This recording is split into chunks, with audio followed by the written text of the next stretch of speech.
Alright, so good day everyone.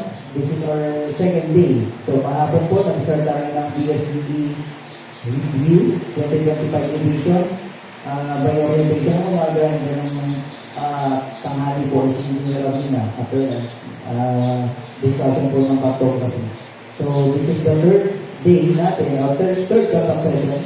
Kasi Saturday 1 umaga, Saturday ng hapon is pangalawa, and then Sunday is pangatlo. Pag Sunday po, hapon lang po tayo. Anyway, happy Father's Day po sa mga tatay. Okay. Now, June 15, 2025. Now, let's talk about laws. So, topic po ng laws na na-discuss natin. So, marami pong included sa topic ngayon. But, let's dissect or discuss topic included in laws, which is the Republic Act 8560 or the Genetic Engineering Law amended by Republic Act 9200. So, by the way, simple lang po naman ito kung titingnan natin yung Genetic Engineering Law ng 1998, pinasa. Yan na andyan po yung lahat ng mga articles and sections.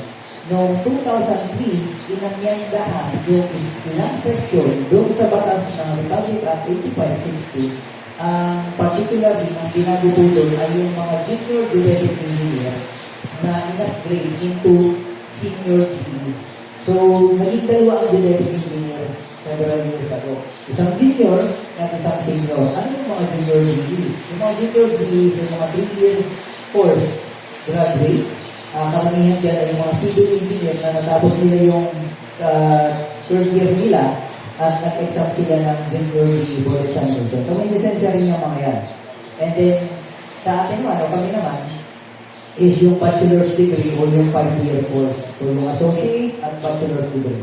Now, in relations to your ETF natin dito, that is equivalency accreditation program, equivalent sa bachelor's degree. Kaya makikita niyo yung mga diploma, pag graduate kayo, is bachelor's degree na rin. So, yun lang po naman ang distinction. So, 3 years and 5 years.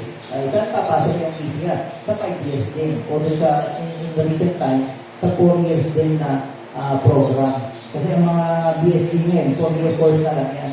So, sir, anong kaibahan ng junior GE at senior GE?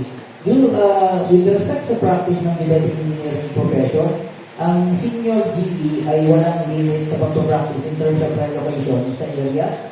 Tsaka po, pag nag-haatik sila, let's say nagsusubdiban. Ang junior GE, limited lang po sa 1,000 square meter or 1 hectare. Just check, pero that is obsolete na rin naman. Pero may limitation po. May limitation ang pagsusukat ng isang junior GE. Hindi sila pwede mag-subdivide ng more than 4 lots or 2 lots kung sa SBD, kung ano yan. Pag naghati ka at 5 lots, dapat meron pa ng supervision ng senior GE. At pag nag-relocate ka ng more than 1 hectare, dapat meron ng permanent yung senior GE. So, yun lang naman ang distinction. Sir, paano kung nagkaroon ng ganung distinction or limitation? Ang pinapalagay po kasi diyan is since third year student lang na natapos yung junior GE, wala pa silang subject ng pang 4th year at pang 5th year ng BSc courses like yung mga geodesy, astronomy, which is intended na for the learnings na ang Earth ay hindi naman talaga flat. So may mga Earth curvature yan, may mga convergence, may mga sabihin natin adjustment of control. So yun yung tinuturo na pang 4th year at pang 5th year. Pero pagka second year and third year lang na genetic engineering program, ang mga subject lang yan, mga plane surveying, property surveying, so yun lang.